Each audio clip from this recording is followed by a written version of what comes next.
we are going to get started. So welcome to everyone. I hope you're all staying safe and well during this time of the pandemic. Tonight's session, we are going to hear Let's Talk About Taxes. The session is hosted by the Canadian Multicultural Lead Organization for Mentoring and Training. And tonight our guest speaker is Astrid Smith-Breedy. Astrid is a CPA CGA who brings more than 30 years of financial experience to our Let's Talk Taxes series. Astrid is also a program director with the L.E.A.D organization. So we give a hearty welcome to Astrid. Astrid will be sharing tonight as part one of the two-part series. Next Tuesday, March 30th, will be part two of the series. Please, if you haven't registered for that, go ahead and register for that as well. We do have two separate registrations for the two-part series. And as we get started, I'm going to take a moment just to do our land acknowledgement at this time. So as treaties people on Turtle Island, we are obligated to uphold treaties made from a long time ago. Where I'm situated, I would like to acknowledge the traditional territories of the Mississaugas of Scugog Island First Nation, the Mississauga peoples, and the treaty territory of the Chippewas of Georgina Island First Nation.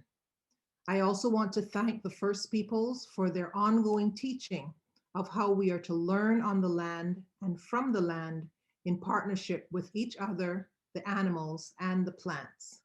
So again, welcome, and I will pass the mic over to Astrid. Thank you. Thank you, Wendy, for your warm welcome. I want to thank everyone for joining me this evening for this Let's Talk Taxes session. I know the weather is really wonderful outside, and I know you probably want to go for a nice walk. So I really appreciate you being here. I'm going to turn off my camera because sometimes where I am, the internet can be a bit spotty. So I will be turning off my camera, and I don't want to be rude about it. So I just want to let you know that I'll be turning off my camera. So welcome to the first part of Let's Talk Taxes. This is our fourth financial topic that we'll be doing. When I was doing this presentation and putting it together, I decided to let me break it down into two parts because one, taxes can be very heavy. Many of us, we don't know much about taxes. Taxes is something that I think all of us inherently fear.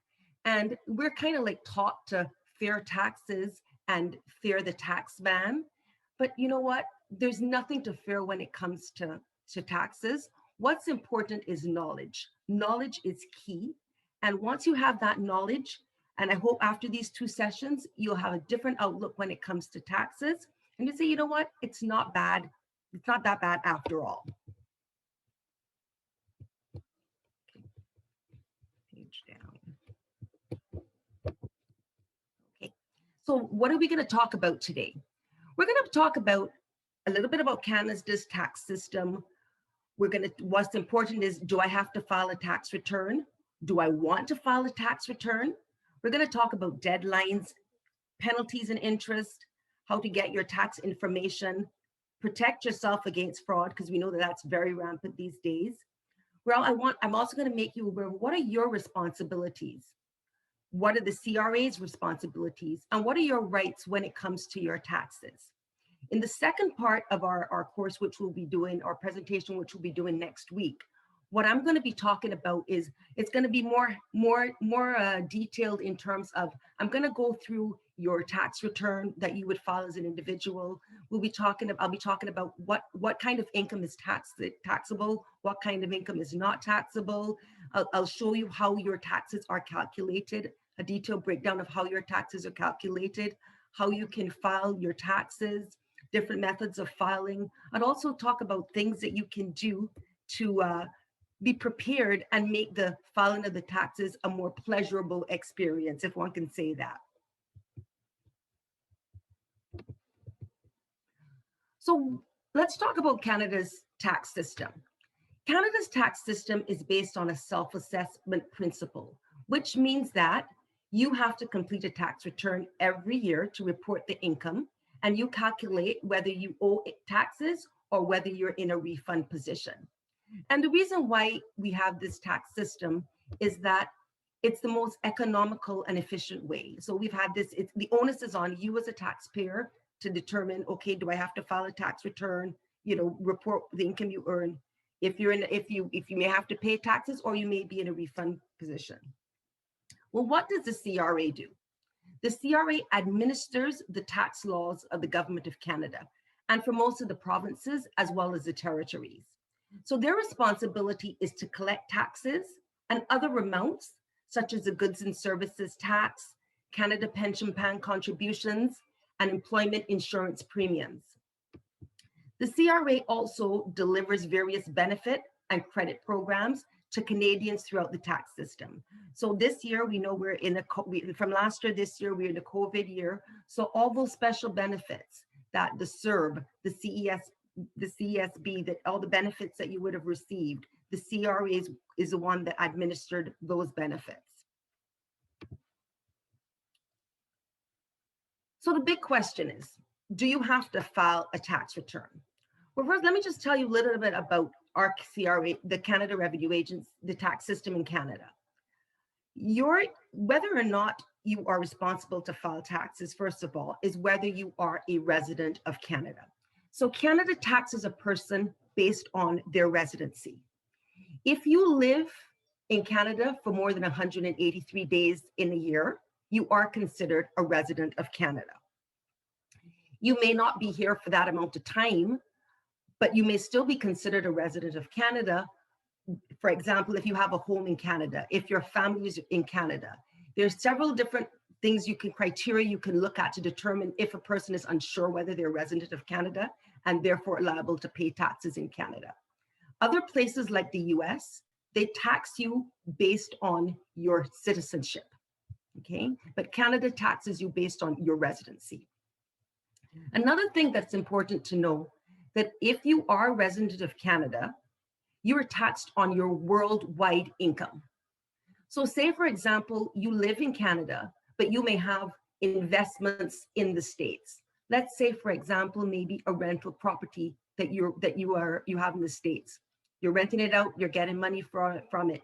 You are required to not only pay taxes in the States, but also in Canada as well on that income.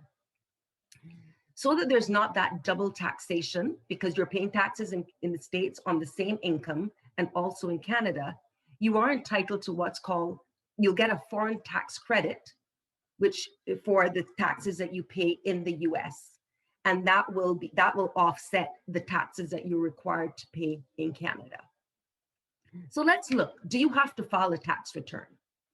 Now, you must file a tax return if you have to pay tax, okay? Also, if you received CERB, okay, the Canada Emergency Response Benefit, or the Canada Emergency Student Benefit, you have to file a tax return.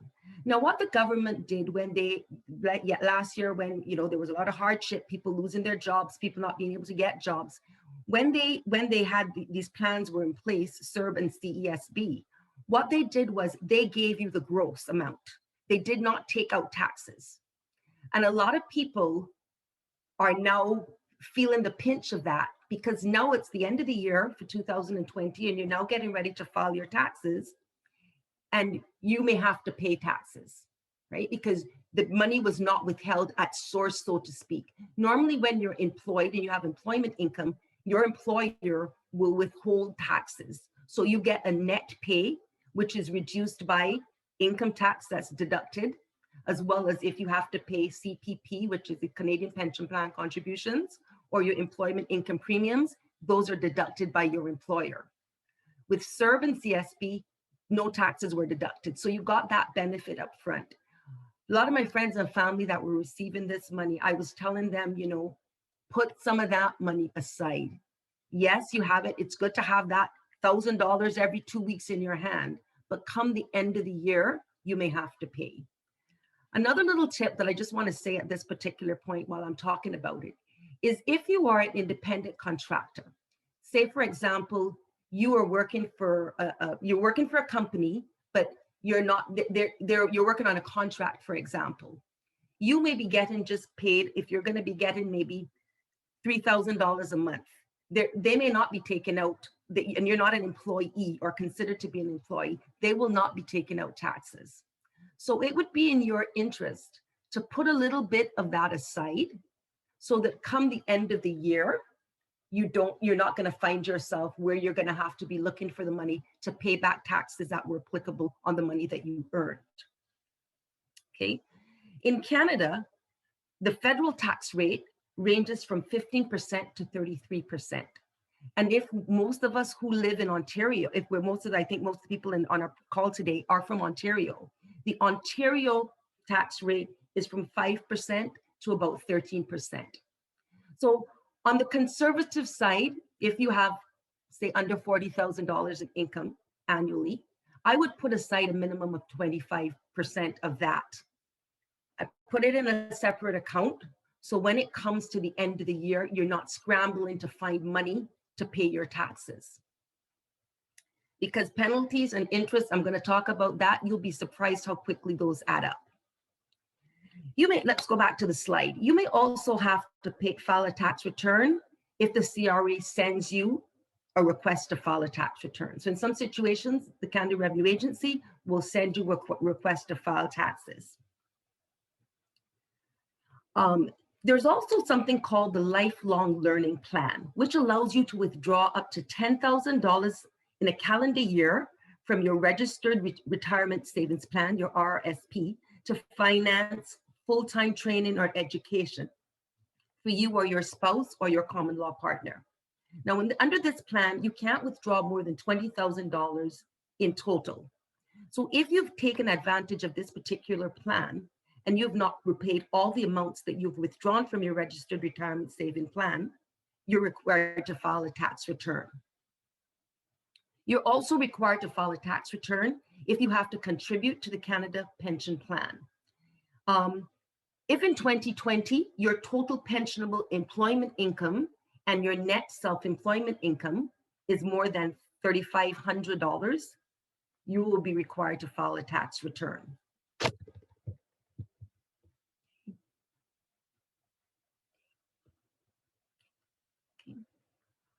Also, if you received the Canada Workers Benefit, the CWB, advance payments in 2020, or you want to apply for this, you will also have to file a tax return. Now, there may be times when you don't have to file a tax return, but you may still want to file a tax return. And these are some of the situations where you will want to file a tax return. If you are in a refund position, okay? If you want a refund position, if you don't file that tax return, you're not going to get your refund. You also want to file that tax return to determine if you're eligible for the goods and services tax or harmonized sales tax credits, or some of the other related provincial or territorial payments, such as the Ontario Trillium benefit, which is if you pay rent and you have low income, you may be able to get credits. And it's based on what you filed, the amount that's filed in your tax return. So if you have a spouse, both of you have to file. So you can't go ahead and file and your spouse says, well, I'm not going to be filing to get the benefit of these credits that may be available to you. You may also want to file a tax return if you want to start or to continue to receive your Canada Child Benefit. Okay. Another thing where you want to file a tax return are for those students, because sometimes students, you pay your tuition and you get your receipt for your tuition fees, and you can't use that, but your parents may be able to benefit from it. Like I know I benefit from my children, from my children's tuition that they can't use.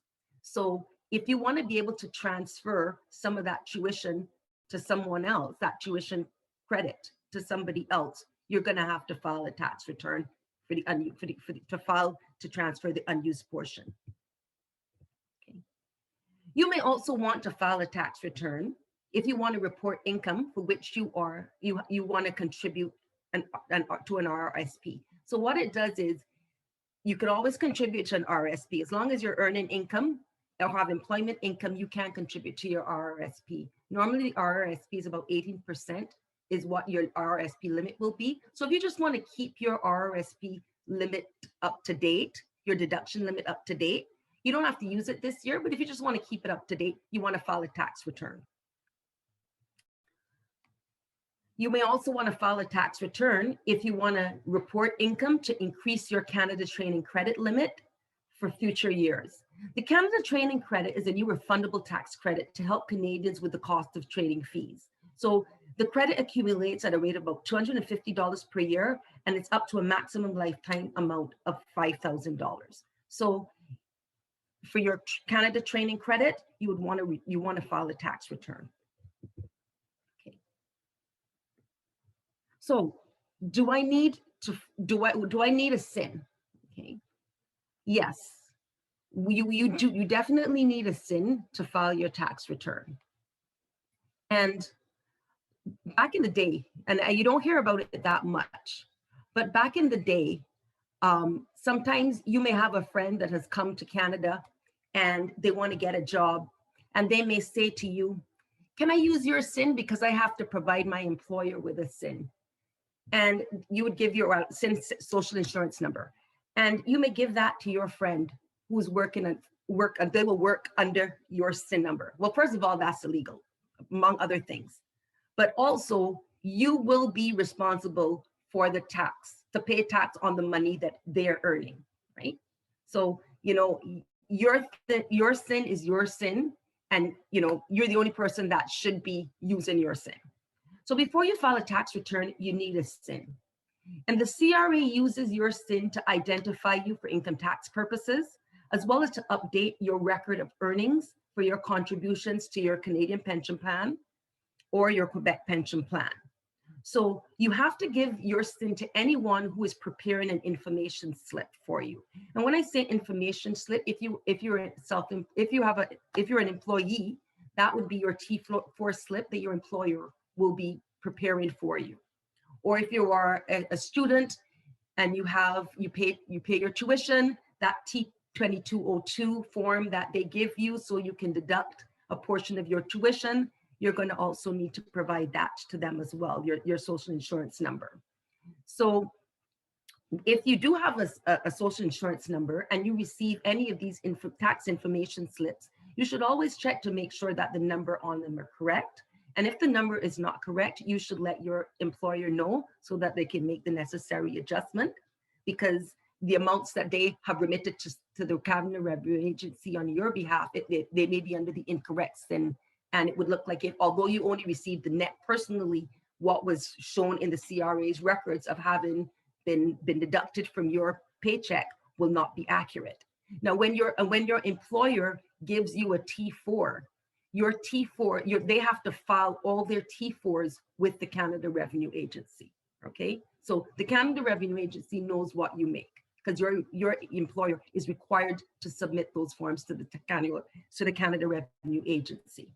Now, if an individual asks you for your SIN and you don't have one, you have 15 days from the date of an information request to supply the SIN to apply for a social insurance number. And the application forms, instructions are all available at the Employment and Social Development Canada. And after receiving a SIN, you have 15 days to provide it to the person who is preparing that information slip. So that could be your employer. So let's look at deadlines. We know that our tax deadline for the time for filing is quickly approaching, okay? And we want to meet our deadline. We want to file our tax return by the deadline. So it's the same day, basically every year. April 30th is our deadline for filing our tax returns in Canada. So your return due date, as well as the payment date, if you owe money, is April 30th, this year will be April 30th, 2021. Now, if you are a self-employed person, it's June 15th, 2021. So for you and your spouse or your common law partner, it will be June 15th of 2021. Now, when the due date falls on a Saturday, a Sunday, or a public holiday, your return and your payments will still be considered to be on time Your return will be considered to be on time if it's postmarked to the next business day. So if, for example, April 30th was a Sunday, if May 1st, as long as your return was postmarked May 1st, which is the next business day following that, it would still be considered to be on time. Your payment, again, if the payment is received by the CRA, if the deadline fell on a weekend or holiday, your payment will be considered to be received on the first business day after the due date. Okay, so again, if April 30th fell on a Sunday, May 1st, your payment would still be considered on time. Okay, very important that you know that your return and your payments are received on time because of penalties and interest. And I will be talking about that shortly. But filing, you know, we all know end of April is when we all have to file. It's not a surprise, you know. It's one of those things like Christmas. Like most people are never prepared for Christmas, December 25th. It's the same every year, okay? Tax is basically the same every year. We know at the end of April, we have to file. So we should really be doing things to have everything ready to go by that date or even earlier, because when you file earlier, it helps you ensure that your benefit and credit payments are not delayed or stopped, right? So if you're receiving guaranteed income supplement, or you're getting your GST, HST credit, or your Canada's Child Benefit, or any provincial or territorial programs, you want to file by the due date. And if you have a spouse, you want them to do that as well, right? Because again, they'll look at the income of your spouse and yourself to determine any credits that you may be entitled to. So let's talk penalties, okay?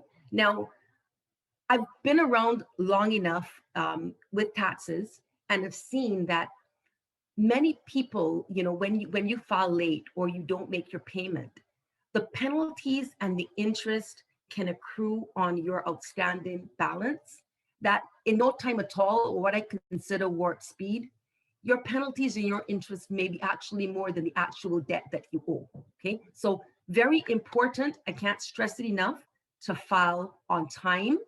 And if you can, pay any amount that you might owe on time.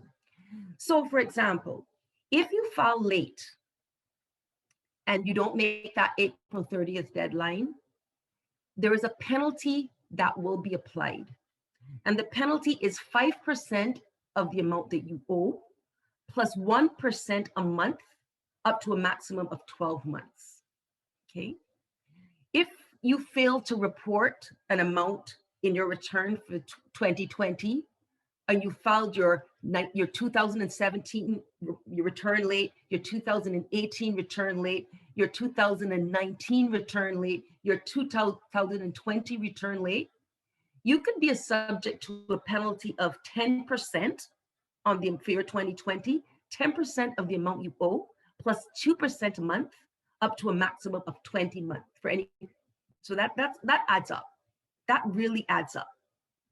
The third type of penalty that the CRA could impose is what's called a gross negligence penalty. And this is if you knowingly or under circumstances amounting to gross negligence penalty have either made a false statement or an omission on your return, they can apply this penalty. And this penalty, the minimum penalty is $100, but the maximum penalty is 50% of the amount of tax that was understated. So that is a significant amount. Okay, so those are three of the penalties that CRA can apply to your case. Another penalty that CRA could also apply is if you have repeated failures to report income on your return. Okay, that's another penalty that CRA can apply. And that's basically calculated as the lesser of 10% of the unreported income and 50% of the unreported tax. So again, these penalties can be significant. I can't stress it enough, you know, and some people may not understand how these penalties work or don't even realize that they're being applied. So knowledge is key, you know, even if you don't have money to pay off amount you will owe say come April 30th, if you're in a position to owe. If you file before April 30th, you don't have to pay before April 30th. But if you file your return before April 30th, you're not going to get that late filing penalty. Pretty simple to avoid that particular penalty. Let's talk about interest, okay? If you have a balance owing on your 2020 tax return, because we're talking 2020, CRA charges daily interest, and that starts on May 1st, 2021 on any unpaid balances, okay? So that's when the interest is going to start ticking. Okay. Now, this also includes any balances owing if the CRA reassesses your return. But let me talk about that, what that means. I have a job and I file my taxes, okay? And I owe $100, okay? I also had a little part-time job, but I said to myself, you know what? CRA is not going to know about this extra $5,000 I made this year. So I'm not going to report it to the CRA, okay? And CRA, one of the things that CRA does is they review your tax return. And they realize, but wait a minute, this $5,000 that Astrid made, she didn't report that. So then I get reassessed for that amount. And obviously, say if it's a say 25% tax rate, that's another $1,250 that I should have reported that I didn't. So therefore, I'm going to be taxed on that amount, so that revised amount. So even if it's only $100, maybe I needed to pay when I filed. If I owe that $1,250, I'm going to be assessed interest on that as well. One thing when CRA is calculating your interest, the interest that they have different prescribed interest rate that they use. And this is calculated quarterly. The current interest rate that CRA uses when it comes to interest and charging you interest is 5%. Okay. Now, this is something that goes really quickly. That adds up really quickly, that 5%, because it's compounding, right? So it's interest upon interest upon interest if you don't pay off the amount that you owe, right? So they charge you, if you owe CRA money, they charge you 5%. If for some reason at the end of the year you're in a refund position and you're an individual, I'm an individual, and I'm getting money back at the end of the year, the CRA will pay. If the CRA doesn't pay me my refund within a particular period of time, I'm also entitled to interest. But as an individual, the interest that I'm going to get is only 3%. Okay, so they're charged, if I owe it's 5%, if they owe me, it's only going to be 3% once the interest that I'm earning on my refund kicks in, if they don't pay it within a particular period of time. And if you were a corporation, it's even lower. If they're in a refund position, the interest that CRA is going to pay the corporation for any interest that any refund that may be payable to the corporation is actually only 1%. This year, of course, you know, most of us or all of us have been affected by COVID. So this year, the CRA has put in place an interest relief, which will be given to individuals. Now, in order to calculate, to be entitled, I should say, to this particular interest relief from the CRA, your total taxable income has to be less than $75,000. So it has to be $75,000 or yet less.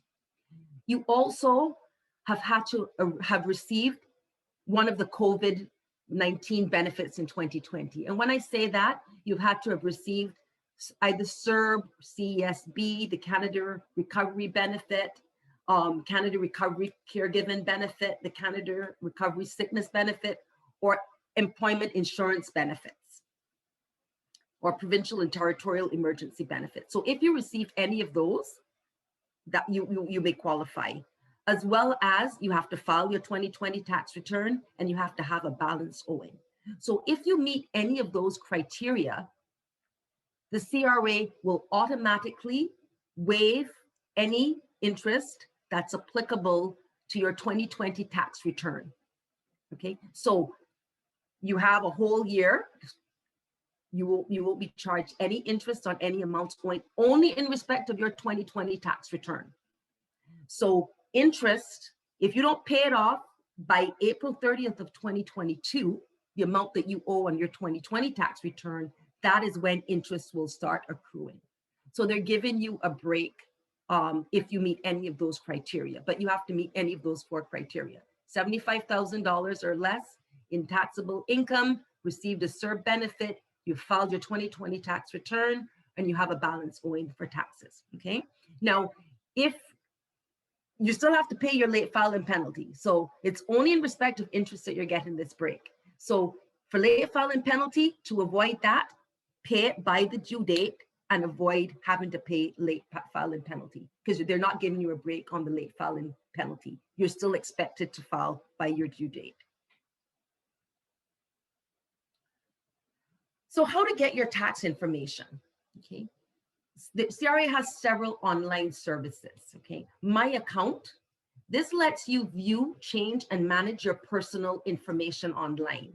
So going into My Account, you can track your refund, you can change your return, you can change your address or telephone number, your marital status, any information about your children or kids that you take care in your care. You can register online to receive mail. You can set up or change your direct deposit information. You can view any benefit or credit information. You can also view your notice of assessment. You can register to receive emails when you have mail to view in your My Account or when important changes are made to your account. You can also go in and check your TFSA, your tax-free saving account contribution room, and your registered retirement saving plan deduction limit. Very important that you know what those are, because if you contribute more to your tax-free savings account or to your RRSP above your limit, there are penalties that are charged. So very important that you know what they are. You can also change your status, check your status of your tax return. You can even make payments online to CRA online with My Payment. You can view and print a proof of your income statement. Now, what the income statement is, it's basically a generic version of your tax assessment. And if, for example, you need to prove income to the bank, you can use this income statement. So you can get all of that from My Account. You can also submit documents to the CRA or submit an audit inquiry. Recently, I had to submit documents because I filed my return on time, and then I realized a receipt came in after. I was an eager beaver, filed it because I wanted to get it out of the way. Eager beaver, after I filed it, a slip came in that I forgot I needed to file. So I had to go in. I waited until I was assessed for the current year. Then I had to go in, and then I submitted my T1 adjustment form to adjust that particular line to account for that income that I did not account for, right? But I did that all online. Very, very simple to do. Sometimes you may also find that if you may be audited, not a problem if you're audited. It's a bit nerve-wracking if you're audited. I've been audited several times. What's important though, as a taxpayer, is if you have your proper records, and you're only claiming what you're entitled to as far as deductions, and you're claiming the income that you've earned, and you report it, there's really nothing to fear.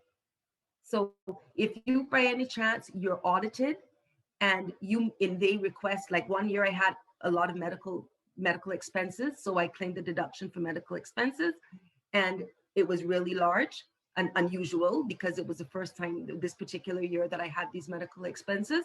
So they wanted me to provide proof of my medical expenses. I sent in my medical expenses, not a problem. You can if I could have submitted it all. This was before the online service, so I had to send everything in the mail. But now, should that happen to me, I could just submit all the information right through My Account, and that would go directly to CRA. Another thing that's good about the CRA My Account is that you can link it to your Employment and Social Development Canada at My Service account. Now, if you move, it's very important that you let the CRA know. Not that so Big Brother can watch you, but for example, if you don't have direct deposit and you're in a refund position, or you're getting any kind of, and you're getting checks, say the GST credit or the Ontario Trillium, you're going to want to let them know so that it's going to the right place. You don't want them going to your old address and maybe somebody else cashing them. We know that there's been a lot of fraud lately, and more so. So you want to keep CRA updated, your address updated. If you change it, you should update your address online. You can do it online, you can do it by phone, you can do it by mail. Now, my CRA is very similar to my account, and it's basically the mobile app that lets you access and view key portions of your tax information. So you can view your return status, again, change your address, update your tax direct deposit information, update your marital status, view your benefits and credit information, view your notice of assessment, registered received mail, check your TFA, FSA, and your RRSP limits, check the status of your tax returns, make payments online. So very similar to my account. You can also receive CRA mail online, but you have to sign up to get the email notifications. And you get these when CRA has added anything to your account, like you'd let you know that your account, your year, the 2020 tax return has been reassessed, and they'll send you an email so that you know that it'll be reassessed and you can go in and check. My Benefit CRA is a mobile app. It's a mobile web app, and it lets you view your benefit payments and eligibility information on your mobile device. So you can view the amounts and dates of your benefit and credit payments, including any provincial or territorial payments. You can view the status of your application for child benefits. You can change your address, phone number, marital status. You can view the children that are, if you have children and you're getting the Canada Child benefit, you can view the children that are in your care. Again, you can sign up for email notifications. There's also a child and benefits calculator that's available, and this lets you see the amount of child and family benefits that you may be able to get and how much your payments may be. Normally, a lot of these benefits are you're only entitled to claim these benefits or receive these benefits when you are in a lower tax bracket. You can also make your electronic payments to the CRA using your financial institution's online banking or telephone banking services. You can use CRA's My Payment service at Pay Now with My Payment, which makes where you can make payments directly to the CRA using your bank access card, like your bank debit card, or you can use your credit card or your PayPal through one of CRA's third-party providers. And it's most of the banks that are covered under there. And if you go onto the CRA website, you'll see all the banks that have it. So you can make all those payments. And if you're a corporation, you can actually do, or if you have a business account, you can actually do debit payments, pre-authorized debit payments. So let's talk about protect yourself against fraud, okay? This has been off the chain. I mean, if I could see, we can do a poll. How many of you is there a warrant out for your arrest? I received 2 warrants out for my arrest, even up to yesterday. So this is rampant. In 2020, there were, and this is from the Canadian Anti-Fraud Center. In 2020, there were 69,411 Canadian reports of fraud. Canadian victims were 40,000, and the loss of fraud was $1.75 million. Okay. A more recent stat, I checked it not a couple of days ago, but between February 28th and March 6th, which is basically 1 week, there were actually 13,553 Canadian reports of fraud, 11,789 victims, and $7.2 million. So we know frauds are rampant. So there are many fraud types, including new ones that are invented daily. Like yesterday, I got my first email and it read, your divorce papers been prepared. Didn't click on the link, didn't want to know, but I'm saying, what will they think of next? Had to go down to my husband and say, wait, is there something you need to tell me? Because my divorce papers been prepared. So they're coming out with all these different new types of frauds. So a scammer claims to be an employee of either the CRA or Service Canada, and they'll state that you have a compromised social insurance number, you have an outstanding case against you, you owe back taxes, you have unpaid balances, you've committed a financial crime. They threaten that if you don't speak to them immediately, you'll be arrested, fined, or deported. And these scammers may even request payments via money service businesses, prepaid cards, gift cards. They love iTunes, Google Play, or Bitcoin. And they basically ask for those methods because they can't be traced. And unfortunately, too many people fall victim to these scams because some of them really, really sound, if you're not familiar with these scams, some of them really sound legit. And like I have a friend who had a friend, a recent person who had recently immigrated to Canada, and the person told them to meet them at the Tim Hortons around the corner. And they did with $500 cash to make them go away. You know, basically, this is what you owe. And the person actually did, met them at this coffee shop, gave them the $500, right? And they did not know. So you really have to be, you know, well aware of what's happening. And they have a lot of your information. A lot of these scammers have a lot of information, and you wonder where they get that information. Because even last week, I was kind of like shocked. I got one of these, another scammer had called and they said it was a Visa one where they say there are 2 unauthorized charges and on my account. And I said, okay, I want to play with them. So I'm gonna actually answer and pretend like I'm really upset that my credit card has been compromised. And so I answered and whatnot. They sent me, I was on hold for a while. Then I went to speak to a person, and the person said, hello. And they said my name. And then they said, do you live at? And they said my address. That really freaked me out. And then I said, no, that's not my address. And then they hung up. But they have a lot of information about you, because I never thought that they would have that much information. I just figured it was just a random call. What's important is that you need to be vigilant. So whenever you receive either a telephone, mail, text message, or email, or any fraudulent communication that claims to be a CRA requesting personal information, such as social insurance number, credit card number, bank account number, passport number, you know, please be very vigilant, right? Because these scams may insist that this personal information is needed so that you can get some kind of refund or benefit payment. Okay. A lot of the times, see, you may get an email saying that you have a refund from the CRA. CRA will not, sorry, you'll get a text message saying you have or email saying that you have a refund from the CRA. CRA will not send you a text message or a email saying that you have a refund from them, right? Again, some of these fraudulent communications can involve threatening or coercive language, basically to scare you, right? Into paying a debt that you don't owe.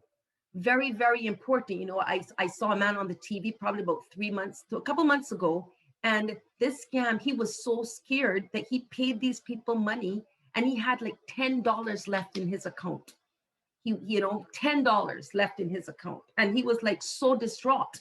But he was in such fear that if he didn't make a payment to these people or give them this information, he might have ended up in jail. And he actually gave them that information. He had $10 to his name. So again, another form of this scam may involve telling you to visit a fake CRA website. And then you're asked to verify your identity and enter personal information, right? Immediately, whenever you get those emails, delete them immediately and never, ever, ever, ever click on the links. One way where you may be able to identify that these are not legit is you will find that a lot of them, if you read them closely, if you happen to open them, the grammar is horrendous and there will be several spelling mistakes.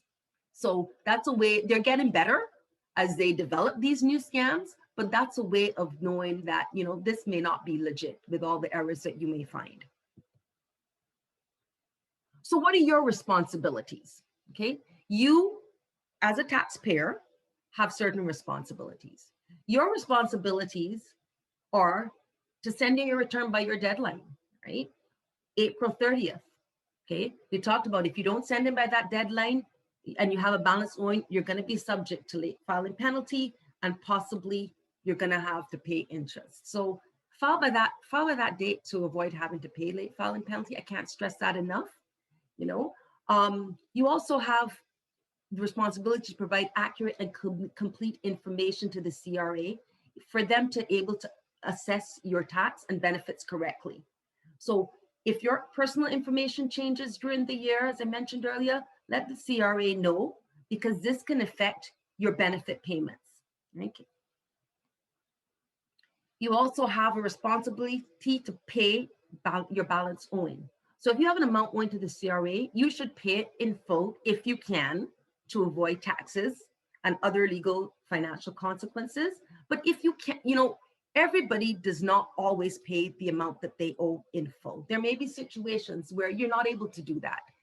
And if you're unable to pay your amount in full, you can contact the CRA, and they will be happy to make a payment arrangement with you. So, you know, if you owe $100, you may be able to make $5 a month, whatever it is, right? You don't have to, if you don't have it to pay, always better to pay it off in full. But if you can't, you can make a payment arrangement. And in most cases, the payment arrangements would probably be accepted. So what are the responsibilities of the Canada Revenue Agency? One of the responsibilities of the Canada Revenue Agency is to review your tax returns to make sure that the amounts that you claim and you report are correct and they're properly supported. As I said, sometimes in doing that, they may contact you, you may receive a letter, and it may just say, can you please provide, if say, for example, I'm claiming my kid's unused tuition and I'm claiming that as a deduction, they may say, can you please provide a copy of the T-2202, because that has to be signed by my child saying that they're allowing me to claim that. So what I would do is just send that off to them. They'll look at it, they're fine, agree with it, and everything is fine, okay?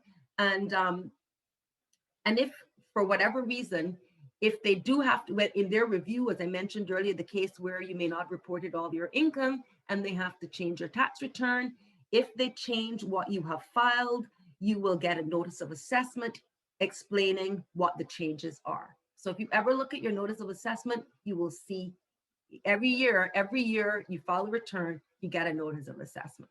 So you'll see the explanation of what changes CRA has made to your account.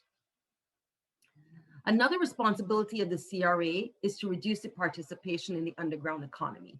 Well, what is the underground economy? Many people take part in the underground economy without knowing.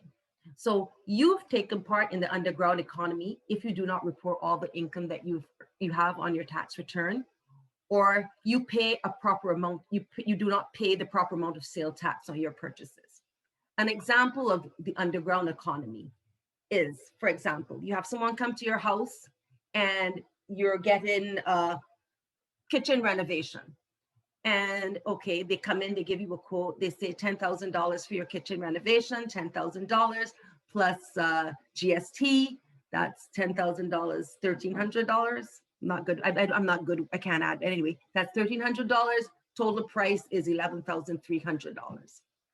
And then they may say to you, or you may say to them, what about if I pay cash?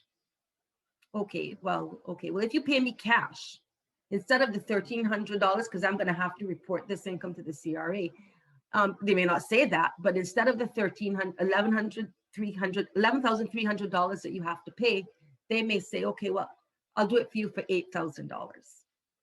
You have knowingly or unknowingly participated in the underground economy, okay? Because they're not going to report that. You're happy because you're saving over $3,000. They're not going to report that, right? But the underground economy basically puts an unfair advantage to those Canadians that are paying their taxes and reporting the correct amount. So one thing you should remember is that the law allows the Canada Revenue Agency to get information from a variety of sources. So by doing that, they can track and assess participants within the underground economy, right? Also, the CRA has advanced tools to do data analysis and various legal tools to uncover unreported income. So they can focus on a particular compliance problem or even a particular industry where they may be a lot of non-compliance. And I'll tell you a little story. Many years ago, and this was when the Canada Revenue Agency and Canada Border Services, it was all Canada Customs and Revenue Agency. So we're talking about almost 25 years ago. And I went back home to my home country.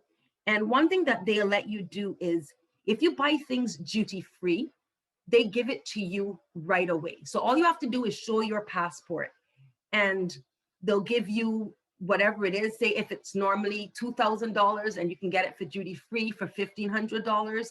As long as you have your passport and you have a ticket to show you're leaving the country, you can get it duty free. So I had a lot of friends that worked in the retail industry, and I was hanging out with one of my friends, and you know, she was a salesperson in this jewelry store. So I was hanging out with her, and a tourist came from on a cruise ship and wanted to buy something duty free. Now my friend was paid by commission, so any sales she made would increase the amount that she got. So I happened to be there and she said, Astrid, can I use your passport and, and so I can write it up for duty free so that I can make the sale? And I thought nothing of it. I lent her my passport and because I figured, well, okay, it's leaving the country anyway. I was very naive. It's leaving my country anyway. And so why not? Like if my friend can make money, why not?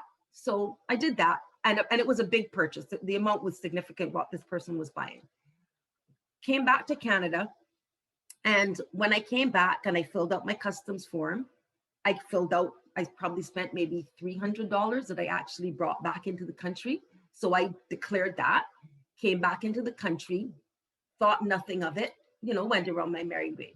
About 9 months later, I came home from work. And on my doorstep was a card from somebody from the Canada Customs and Revenue Agency saying that they'd come to my home and they needed me to call them as soon as possible. And I freaked. I was so scared. I was really scared. So I got the card. I called them the next day. And they said, when I spoke to the person, they said, you were in such and such a store and you bought such and such an item for such and such an amount. And they knew everything. And they knew everything, every purchase that I'd made duty free in Barbados. They knew everything. They knew exact amount that I'd spent. They had everything. And then I explained to them and I said, well, that big amount there, I didn't bring that back into Canada. That's why I didn't declare it. I said, I did it. I made a purchase for a friend. And they said, and I said, I gave them all the information. I said, this is my friend's number. This is where she works. You can contact them. Please let me know if you need any information from me. I was scared. Like I would, please, this, whatever. And I gave them all that information. They did the investigation. They realized that, it never, whatever it was, it never came back into Canada. Then they called me about a week or two later. Of course, during this time when they were, reviewing it, I was a bag of nerves. I'll be honest, I was a bag of nerves. But then they came back and they said, you know what, it's fine. We're closing your file. We realized that, you never brought it back into Canada. So just a little highlight is that the CRA has tools that they can use that even though you think you may be getting away with something today, tomorrow, it may eventually catch up with you. The CRA also has a responsibility to use responsible enforcement. So there are a number of compliance programs for suspected cases of tax evasion, fraud, or other tax offenses. The CRA can seek legal action against individuals or companies for breaking the tax law. And one thing that if you are a violator, you not only have to pay fines, you may lose your business, you may lose your home. And a lot of these convictions are publicized in the local, regional, and national media. So everybody will know who you are. And we all have heard of prominent people that have tried to shirk paying taxes. So what are your rights? Okay. When you deal with the CRA, you should be able to expect to be treated fairly. The values of the CRA are collaboration, professionalism, integrity, and respect. There's also the Taxpayer's Bill of Rights, where you can learn what your rights are as a taxpayer of Canada and how you can expect to be treated as a taxpayer of Canada. Okay. One thing that I want to talk about is one of your rights is you can ask to cancel or waive penalties or interest.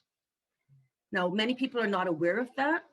We talked about having to pay interest, but there's a program that the CRA has called the taxpayer relief taxpayer relief provisions, that allow the CRA discretion to cancel or waive penalties or interest when a taxpayer cannot meet their tax obligations due to circumstances beyond their control. So the CRA discretion is to be able to grant penalty and interest relief, and it's limited to 20 calendar years before the year in which the request is made. So for example, we're in 2020. If you request a taxpayer relief, it must relate to penalty and interest for a taxation year or a fiscal period ending in 2010 or later. Okay, so whether something can be, you can get taxpayer relief consideration, there are basically three reasons that you can possibly get taxpayer relief consideration. One is in extraordinary circumstances. Those are circumstances beyond your control, and that would have prevented you from filing your taxes or meeting your tax obligations. An example of this would be a natural or human disaster, such as a flood or a fire. You know, if there was a civil disturbance or a disruption in services, like a postal strike, a serious illness or accident, serious emotional or mental distress, such as a death in the immediate family, right? And there can be others that will also fit under those, but those are just an example of what, you know, if you have an extraordinary circumstance and you want to request taxpayer relief, those are some of the circumstances. Another reason when you may be able to claim, another reasons for considering or granting tax, the CRA granting or considering taxpayer relief is actions of the CRA. So when I talk about actions of the CRA, if there are processing delays that result in you not being able to be informed within a reasonable amount of time that an amount is owing, or if there's errors in any CRA publications which have led you to file a return or make a payment based on this incorrect information. Another reason is if the incorrect information provided to the CRA, if there's incorrect information provided to the CRA, provided by the CRA to you as a taxpayer. There may be processing errors that are made by the CRA, delays in providing information. So those are the kind of things that you can request taxpayer relief for penalty and interest. Another one is inability to pay or financial hardship. So this could happen where you're unable to make your payments because of loss of employment, and you experience financial hardship. Okay. Another case may be where you're unable to make you've made an arrangement with CRA to make payments because you couldn't pay your tax obligation in full, but you're unable to make these payments because the interest charges represent a significant portion of the payments. Okay. Another reason could be because the interest on your debt is so huge that you cannot meet your basic needs, such as food, your medical care, transportation, shelter. So in those inability to pay financial hardship, that can be a reason that you can request from the CRA taxpayer relief consideration. Now, one thing I should caution you is when you're requesting cancellation of penalties and interest based on inability to pay, it's not just a matter of you saying, well, I'm sorry, but I can't pay it. You're going to have to provide the CRA with a full financial disclosure. That would include statements of your income, statements of your expenses, your assets and your liabilities, and they will determine whether they will grant you taxpayer relief of your penalty and interest under the taxpayer relief considerations. You also, one of your rights is to correct your taxes. So if you make a mistake or leave out details about income on your return, the CRA offers you a chance to come forward to make things right. And the program that allows you to do this is called the Voluntary Disclosure Program. So this allows you to come forward and correct any inaccurate or incomplete information on your tax returns or provide information that you previously omitted. So it gives you a second chance to correct your tax return that you previously filed. or you should have filed. So if you never filed, you can come forward and you can do that as well. So examples of situation where you may want to make a voluntary disclosure is if you omitted or underreported income, if you claimed expenses in error, if you fail to file an information return, because sometimes an information return is required to be filed. For example, if you have foreign property over a certain value, you have to report that. So you can come forward and you can do a voluntary disclosure on that. Now, there are two different programs. There's a general program and there's a limited program. The general program is for those people that the taxpayers who wanted to correct an unintentional error. So if you come forward, you made you just made an error and it was unintentional. If your application is accepted by the general program, you'll not be charged penalties and you will not be referred to criminal prosecution related to the information that was disclosed. You may also get interest relief as well on those assessments or on those years that are preceding the 3 most recent years. So you may also get a break on that. The most recent years, you're going to have to pay full interest, but beyond that, you may get up to 50% relief on the interest that you have to pay on those returns. The limited program are for those people who intentionally avoided their tax obligations. So if your application is accepted into the limited program, you will not be referred to criminal prosecutions. You will not be charged gross negligence penalties, as I talked about earlier, but you will not get interest relief because that was intentional. Okay.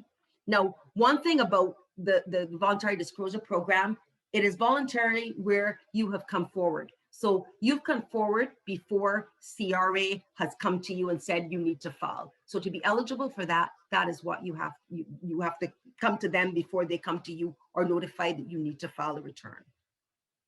Looking at my time, it's okay. We'll be wrapping up shortly.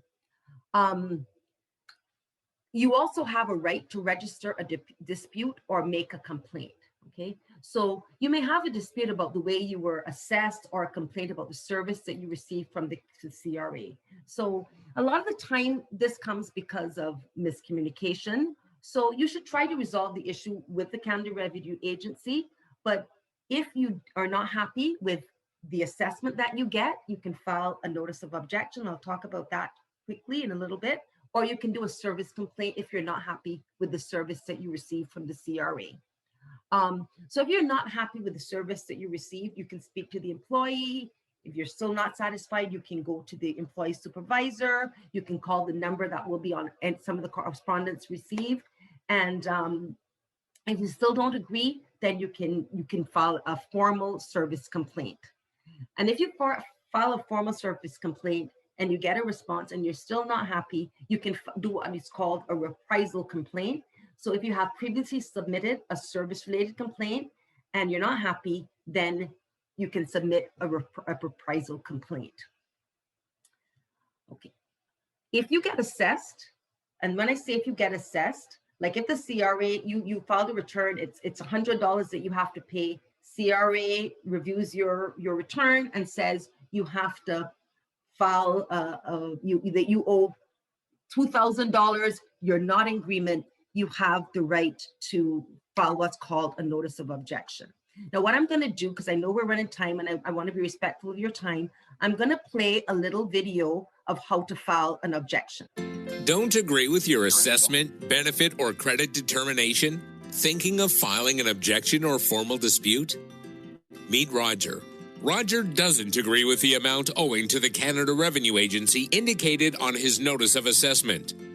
He's thinking of filing an objection, but wants to consider all his options first. Roger heads over to canada.ca/CRA-complaints-disputes. Other options might be available to help resolve his situation instead of filing an objection. For example, he might be able to adjust his return online or contact the CRA to discuss the issue.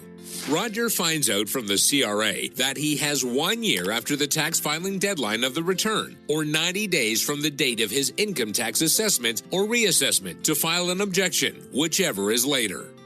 Roger's filing deadline for the 2018 tax year is April 30th, 2019. Roger filed on time, and he gets his notice of assessment dated May 10th, 2019. Roger has until April 30th, 2020, 1 year after the tax filing deadline of his return, to file his objection. In certain situations, you may request a change to your return, or the CRA may adjust your return. In either case, you will receive a notice of reassessment. In Roger's case, the CRA made an adjustment to his 2018 tax return, and he received a notice of reassessment dated June 9th, 2020. Roger has until September 7th, 2020, 90 days from the date of his reassessment, to file an objection. If you miss the deadline for filing an objection to your assessment or reassessment, you have 1 year after the objection filing deadline to apply for an extension. You can apply at the same time as you file your objection online. Be sure to explain why you need more time. After reading all the situations and checking the filing deadlines, Roger decides to file an objection. Now he has to provide all the facts and reasons why he thinks he has been assessed incorrectly. He must also gather all the documents that support his objection so that the CRA can make a well-informed decision. To file his objection online, Roger will use the Register a Formal Dispute Notice of Objection option to dispute his reassessment and instantly receive a case number.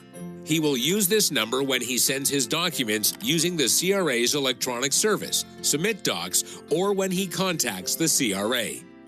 If you're thinking of filing an objection to dispute your assessment or reassessment, or to explore options, visit canada.ca/CRA-complaints-disputes. So it'll be reviewed by an independent person. Will review your assessment, review your objection. They'll make a decision. We're either going to confirm the assessment, which means that the original assessment stays, or they may vacate it, which means they'll reverse the assessment, so you'll get fully what you asked for, or they may make a slight adjustment. If you're still not happy with that, you do have recourse to go to the Tax Court of Canada. If you're not happy with that, you can go to the Federal Court of Appeal, and it will be very rare occasions that it will happen, but in some cases have been known to go as far as the Supreme Court. So that is basically the objection process. Okay, so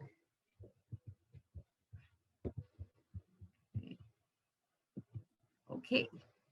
I'm looking forward to you joining us next week at our second part of this, where we'll get into the nitty-gritty. So even if you do rely on a software to do your taxes for you, it's important that you actually know, okay, well, should I be reporting this income or should I not be reporting this income?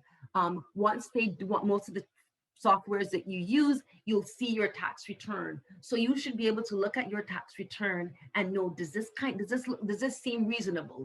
If you put it, if you have limited income and you put all the information in the program that you're using, and it comes up with a ridiculous amount for what your total income is, well, yeah, no, that doesn't make sense, right?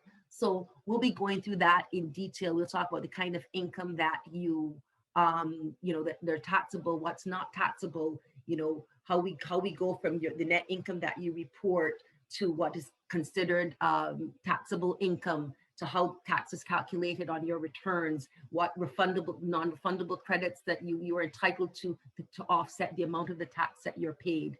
How to prepare yourself, as I said, little tips to help you on how to prepare yourself for tax season. So what did you learn today? You should complete a tax return each year to calculate whether you owe tax or you get a refund. Okay.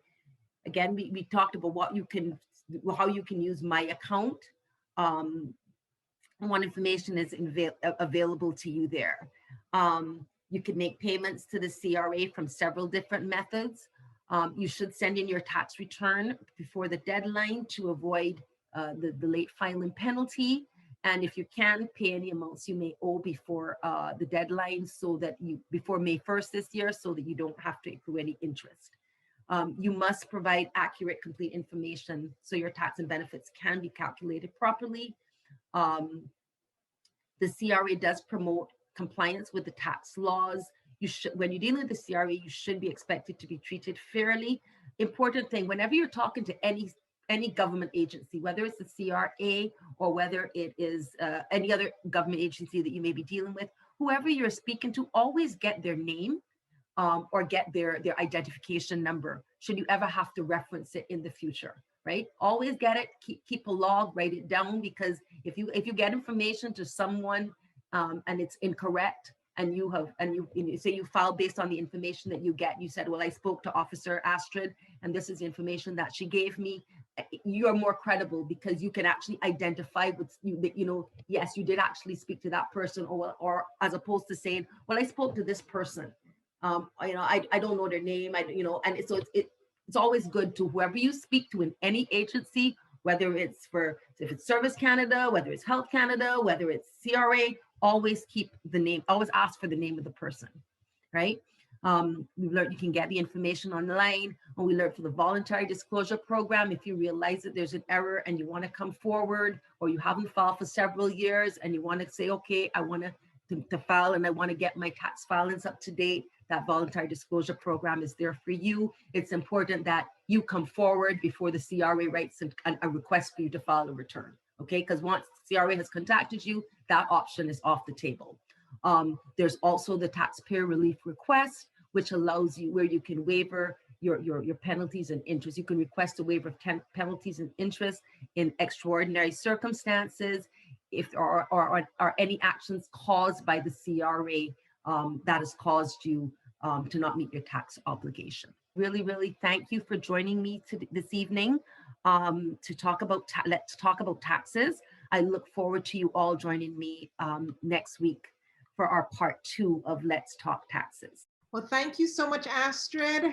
It's again been a very informative evening. We look forward to part 2. Everyone have a great evening. Thanks again for joining us. Look forward to seeing you in a week. Bye now.